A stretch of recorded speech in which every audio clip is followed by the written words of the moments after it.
बड़े project Ethereum छोड़कर एवेक्स पर आ गए हैं क्योंकि इनके नजदीक इथेरियम स्केलेबल नहीं और आवाम को बड़े पैमाने पर ऑनबोर्ड नहीं कर सकता। क्या ये सब एवेक्स को किसी बड़े बुलरन में ला सकेंगे जिसका हम सबको इंतजार है? क्या बैंक की $1 पर जाएगा? ऐसी बहुत सी हम चीजों पर बात करने के लिए ही मैंने ये वीडियो बनाई है। अगर आप आज कुछ भी अच्छा देखना चाहते हैं तो ये वीडियो जरूर देखें। मैं हूं रेहान, आप देख रहे हैं crypto Baba. Let's dive deep.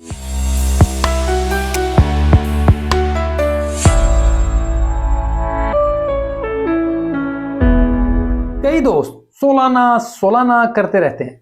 मेरी पिछली वीडियो पर तो उन्होंने कहा कि यार एवेक्स से बेहतर कॉइन है, तो नहीं, ऐसी कोई बात नहीं।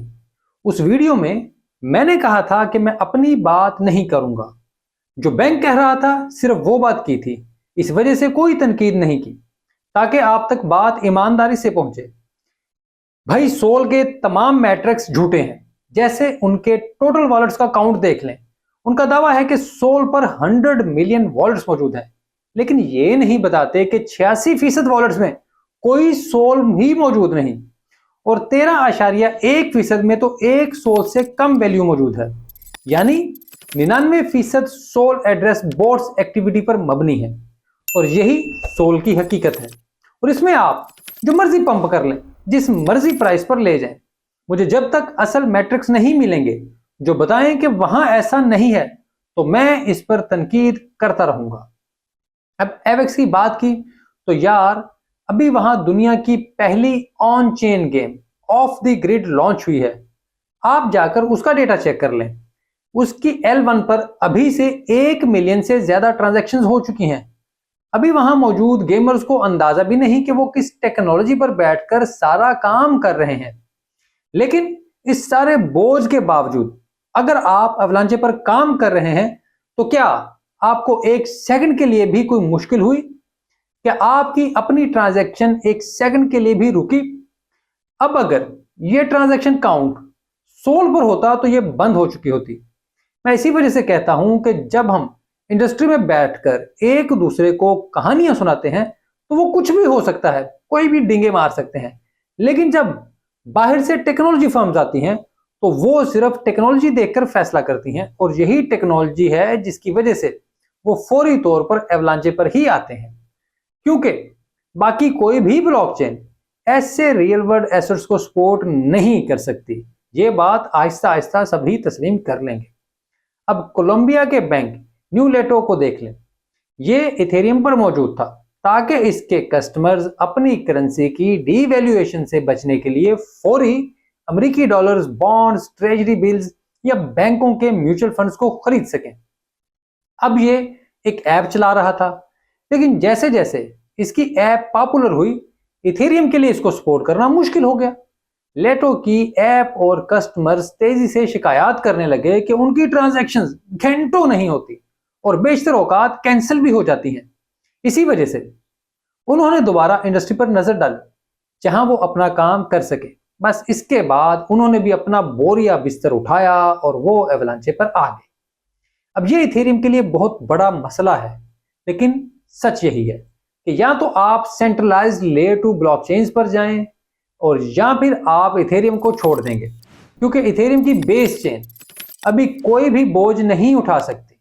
अब इसी वजह से इथेरियम ने ऐलान किया है कि वो नई अपग्रेड ला रहा है जिससे बेस चेन में मजीद स्पेस पैदा होगी।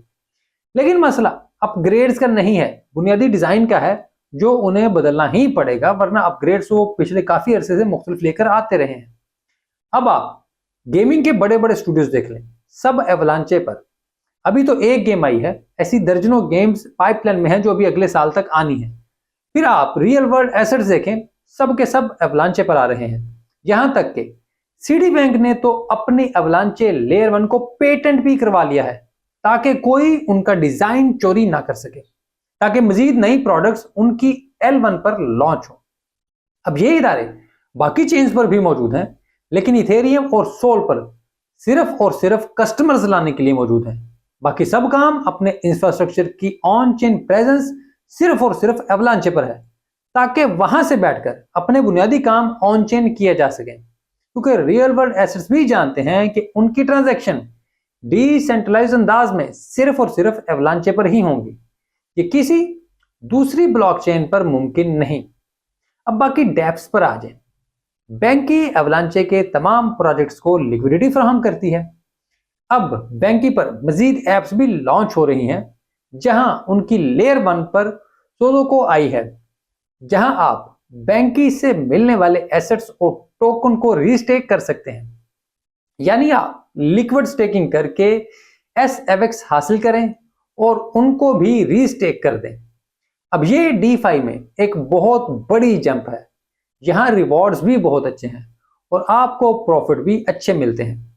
और फिर बैंक के एवलांचे पर मौजूद डिसेंट्रलाइज्ड एक्सचेंजों को अब सहूलियात भी फराहम कर रहा है, जहां उनके लिमिट ऑर्डर्स पर टोकन मुहैया ये करेंगे और उसके बदले डिसेंट्रलाइज्ड एक्सचेंजेस इनको फीस देंगी। ये इंतहाई अहम चीज है। अभी इन्होंने चंद डिसेंट्रलाइज्ड एक्सचेंजों से ये मुआहदा किया है, लेकिन जल्द ही ये पूरे इकोसिस्टम में फैल जाएंगे।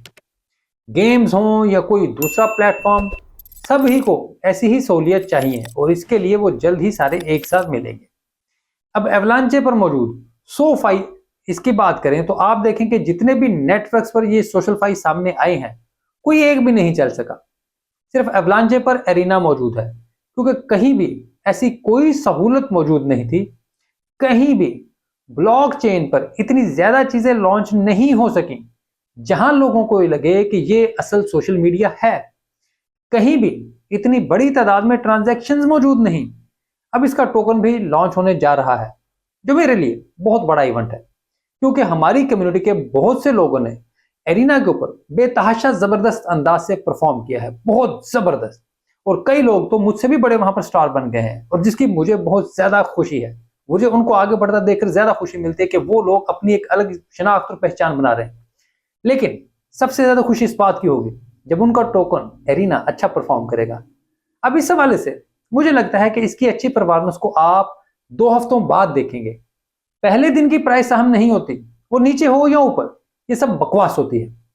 असल प्राइस 2 हफ्तों के बाद ही होती है। तो जब ये लॉन्च होगा तो इसके बाद बात करेंगे, लेकिन इससे पहले प्लीज कोई बात ना करें, क्योंकि ये बहुत जल्दी होने जा रहा है और बहुत जल्दी होगा। तो खैर, ये थी आज की वीडियो। उम्मीद करता हूँ आपको ये वीडियो अच्छी लगी होगी। अगर ऐसे ही तो वीडियो को लाइक जरूर कीजिएगा, कमेंट में अपनी राय भी दीजिएगा, और चैनल अब तक सब्सक्राइब नहीं किया तो बराए मेहरबानी छोटा सा क्लिक कर दें, हमारा बहुत भला हो जाएगा। इसके अलावा एक काम जो आपने जरूरी और याद से करना है वो है घंटी बजाना, ताकि जैसे ही वीडियो अपलोड हो आपको नोटिफिकेशन आ जाए, क्योंकि मेरी तरफ से अक्सर देर से हो जाती है और उसके लिए मैं माजरतखार रहता हूँ। लेकिन कोशिश करूंगा कि यार मैं अपनी ये रूटीन भी सेट करूँ और जिस तरीके से पहले मेरी वीडियोस टाइम पर आती थी उस तरीके से की जाए। इसके अलावा एक्स पर मैं मौजूद हूँ, जहाँ पर काफ़ी अर्से से आपसे रब्ता नहीं हो पा रहा था, लेकिन मैं कोशिश करता हूँ कि वहाँ पर भी एक्टिव हूँ, अपने जो टाइट शेड्यूल है उसको भी मैनेज करूँ और एक्स पर जाना आजकल जिस तरीके से यहाँ पे एक झंझट है उससे भी निकला जाए। तो खैर, गवर्नमेंट भी कह रही है अक्टूबर के एंड तक शायद इंटरनेट बेहतर हो जाएगा, देखते हैं क्या होता है क्या नहीं होता।